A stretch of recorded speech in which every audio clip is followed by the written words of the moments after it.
Allah ciptakan dunia seisinya untuk kita, bukan Allah ciptakan kita untuk dunia. Paham ya? Allah ciptakan dunia seisinya untuk kita, bukan Allah ciptakan kita untuk dunia. Paham? Paham ya? Allah ciptakan dunia, langit dan bumi, seluruh isinya itu untuk kita. Allah bukan menciptakan kita ini untuk dunia. Itu simple. Yang kedua, tiada berguna zakat, haji, umrah, bangun masjid, sedekah, tidak ada bila kita tidak sholat. Paham? Tidak ada guna banyak sedekah, banyak puasa, banyak haji, banyak umrah, banyak zakat, banyak kebaikan bila kita tidak sholat. Sudah dua. Aduh, dua. Paham kembali? Paham? Tidak akan manfaat di yaumil kiamah melaksanakan apapun yang kita lakukan bila kita tidak selesai dengan sholat. Maka kembalilah kepada sholat, kembalilah kepada qadha atau melunasi hutang-hutang sholat, karena semua yang kita lakukan tidak ada manfaat sedikit pun bila sholat tidak ditegakkan. Paham ya? Pemeriksaan pertama adalah sholat. Jika dia tidak lewat, maka semua dihentikan. Untuk apa kita mengambil semua itu bila telah dimasukkan ke neraka? Maka tegakkan sholat. Yang kedua tadi, Allah ciptakan dunia untuk kita, bukan kita dicipta untuk dunia. Artinya ambillah dunia itu sekedar untuk bisa dimanfaatkan yang tujuannya untuk akhirat. Jangan sampai dibalik, hidup akan susah. Makanya kata Abu Ali dulu, semakin banyak harta semakin susah Anda. Betul berarti. Semakin banyak harta, semakin lelah tubuh sudah pasti. Seperti Pak Masri lah, Pak. Semakin banyak jahitan, logikanya, logika dulu. Semakin banyak jahitan, secara logika ya, semakin lelah tubuh kita. Secara logika betul kan? Ya kan?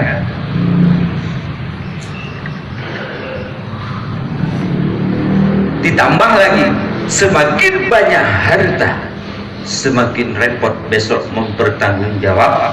Makanya kata Nabi langsung kepada Bilal, apa kata Nabi? Ya Bilal, mutu fakira. Jadilah rezeki sebanyak mungkin, nggak masalah. Tapi ingat, kalau bisa ketika ingin mati, maka jadilah orang fakir. Artinya apa? Ya bagi-bagilah. Bagi secara syariat maksudnya harta. Kenapa? Usahakan ketika meninggal kita hanya dalam keadaan fakir. Seandainya meninggal dalam keadaan fakir bagaimana? Kita tidak akan ditanya banyak. Hanya ditanya ada sholat, ada zakat, ada haji, umrah, ataupun ditanya hal-hal yang biasa, tidak dipertanyakan harta, karena harta repot. Halal dihisab, haram diiqam. Lambat masuk surga gara-gara harta. 500 tahun Nabi Sulaiman terlambat masuk surga ketimbang nabi-nabi yang lain. Kenapa? Karena beliau orang kaya. Kekayaannya itu halal, tapi tetap 500 tahun orang lain ngopi di surga, baru beliau bisa ke surga. Itu Nabi. Bukan berarti besok kita miskin yuk, bukan itu maksudnya. Maksudnya usahakan ketika sudah dekat sakratul maut, jadilah kita orang fakir. Artinya apa? Berikan harta itu kepada kebaikan, bantu anak yatim, bantu tahfidz, bantu apapun lah yang namanya kebaikan, sehingga waktu meninggal kita hanya tinggal pakaian. Seperti tinggal pakaian siapa? Khadijah. Kalau diukur kekayaan Khadijah dengan sekarang orang manusia sekarang, siapa sih yang kaya seperti Khadijah? Tidak ada. Kekayaan orang sekarang bila diukur dengan kekayaan Khadijah, bangsawan, jutawan. Tetapi ketika beliau meninggal, pakaian yang dikenakannya berapa puluh tempelan, coba ingat. Khadijah ketika kembali kepada Allah, baju yang dipakai terakhir berapa puluh tempelan?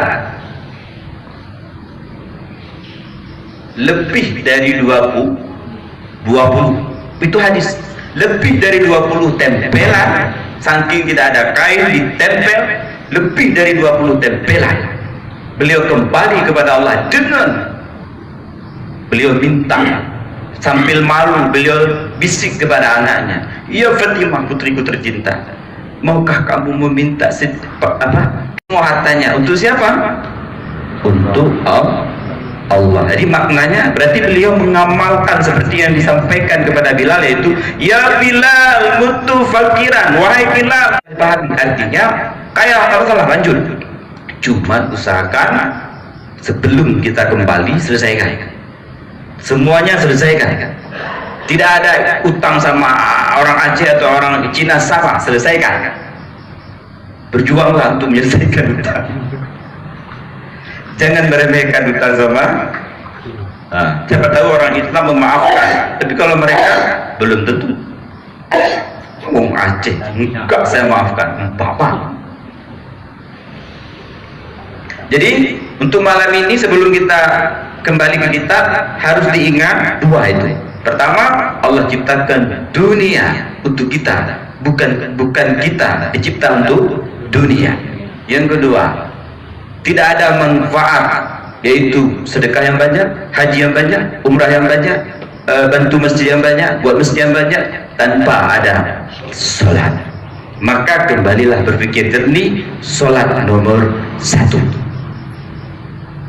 Jangan sampai gara-gara maulid, gara-gara ini itulah tinggal sholat, itu sama dengan yang kita lakukan semuanya off, tidak ada makna. Makanya pantas diucapkan oleh yang berkata, pepatah lama dipotong, sholatlah kamu sebelum kamu disalatkan. Wa ayyuhabbibal ilaihi minas siyabil baini dunal mulawni wa ibraisama wa ibraisaman wa yuqarrira wa yuqarrira indahu anna dhalika sya'nun nisa'i wal mukhnidina wa inna rijala yastankifuna minhu wa yukrahu alaihi dhalika. Artinya dan sayugianya sepantasnya seharusnya bapak itu bahwa menyukakan kepada anaknya itu memakai kain daripada kain yang putih. Kita dianjurkan oleh Nabi, kita dianjurkan oleh sahabat, kita dianjurkan oleh ulama-ulama yang ahli sufi, berdasarkan penelitian mereka, berdasarkan pengalaman mereka, yaitu anak kecil itu ibarat kertas putih, garislah dia garis-garis yang bagus. Artinya apa? Pakailah pakaiannya, pakaian yang syar'i. Pakaian syar'i bagaimana? Pakaian Arab seperti yang Nabi pakai. Pertama, dia dapat pahala sunnah. Yang kedua, sesuai dengan syariat. Yang ketiga, mudah dibentuk menjadi muslim dan muslimat yang soleh dan solehat. Karena pakaian itu juga bisa membuat dia, yaitu benak hatinya, atau membuat dia susah untuk masuk agama dengan pakaian yang bermacam-macam. Makanya kadang kita sayang sama anak sehingga kita beli pakaian yang modern, padahal kita tidak tahu agama mengatur tidak dibenarkan pakai pakaian yang tidak sesuai dengan syariat. Walaupun itu memang bukan masalah dosa haram, tidak, tapi efeknya adalah berbahaya untuk mempengaruhi jiwa si anak. Pakailah baju putih atau hitam, baju bagaimana? Gamis atau yang polos lah. supaya bersih. Dia melihat bersih, kita melihat bersih. Tapi kalau baju, kemeja atau celana modern, ada sobek-sobek sedikit, rambut berdiri, rambut Nabi ikuti sebahu. Jadi usahakan rambut-rambut si anak sebahu boleh, karena itu rambut Rasul sebahu. Dan nanti gondrong anak saya, tidak. Penceramah yang akan datang segini rambutnya. Di Blitar orang ikut sunnah Nabi segini rambutnya. Barang siapa yang mengikut Nabi, rambut sebahu dapat pahala. Pakai baju putih, jubah dapat pahala. Pakai surban dapat pahala. Pakai peci walaupun tidak bermakna surban dapat pahala. Jangan disangka perbuatan-perbuatan Nabi itu tidak berpahala, semua berpahala. Padahal cuma peci. Tapi karena itu sunnah Nabi, walaupun kita memang bukan surban, cuman walaupun nggak 100%, tapi sudah dapat pakai peci. Bukan topi ya, peci. Jadi beda, topi dengan peci beda. Itu dapat pahala. Pakai baju putih dapat pahala. Sholat pakai sarung dapat pahala sunnah. Pakai celana sah sholatnya. Pahala sunnah nggak dapat? Enggak lah. Kenapa? Tidak sesuai dengan nabiku, kekasihku, kecintaanku. Kita kan mengakui Nabi Muhammad cinta Muhammad, tapi ketika menjalankan syariat berbeda. Kadang-kadang sampai hari ini kita sholat nggak pernah pakai sarung, bayangkan. Padahal kita ikutin syariat. Pakai sesekali baju gamis. Semua punya baju gamis. Apalagi punya saudara pergi haji, pulang pasti dikasih baju gamis. Cuman keberanian tidak ada. Kenapa nggak berani? Malu. Kenapa malu? Seolah-olah saya ustaz, padahal pakaian itu bukan ustaz, bukan siapa. Di Arab pakai tersebut pakai orang aduk semen, yaitu orang kerja watchman, pakai baju jubah. Karena emang seperti itu pakaiannya. Pakai surban, lagi plasteran, pakai surban. Kenapa? Sunat. Idanya kerja kamu aja. Bahkan kenapa pakai celana pongol? Kerja dengku untuk cemecor, celana pongol. Umpama. Ikut ngenggamis asih teman-teman ya, jika masalah.